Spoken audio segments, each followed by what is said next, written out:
নবী তো দুনিয়াতে আরাম করার জন্য আসি নাই। আমি নবী যদি পেট ভরে খেয়ে যদি আরাম মতো ঘুমাই, বলো আয়েশা আমার উম্মতের মায়া কে বুঝবে?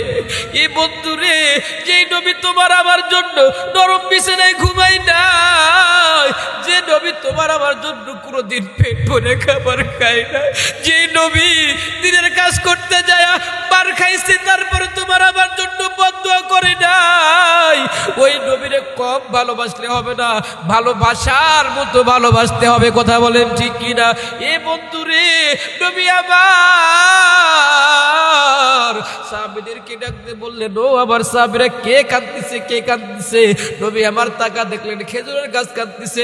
ডাক দে বলে, খেজুরের গাছ কাঁদিস না, কাঁদিস না, তুই থাম, তুই থাম, কেন কাঁদতেছিস আমার একটু বল।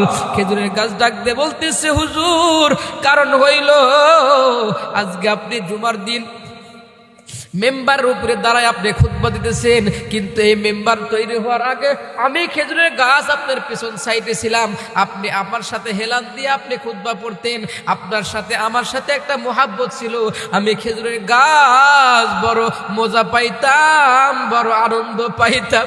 কিন্তু আজকে যখন আপনি আমার সরায় দিয়েছেন, নতুন একটা সুন্দর মেম্বার বানায় আপনি দাঁড়াইছেন, আপনি যখন আপনার কাছ থেকে আমার পৃথক করে দিয়েছেন, আমি খেজুরের গাছ আমার কলিজা মানে না রে।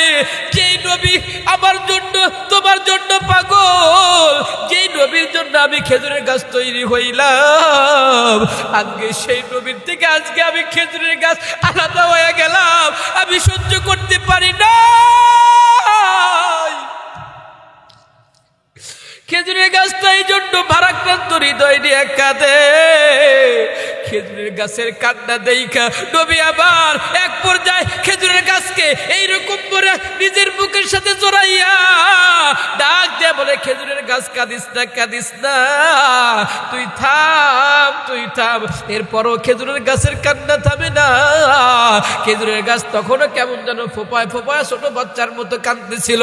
নবী আবার এক পর্যায়ে ডাক দিয়ে বললেন, খেজুরের গাছ রে তুই কাঁদিস না, কাঁদিস না, আমি বলে দিলাম আমি যখন জান্নাতে যাব, আমি আল্লাহর কাছে সুপারিশ করে তোকেও আমার সাথে জান্নাতে নিয়ে যাব।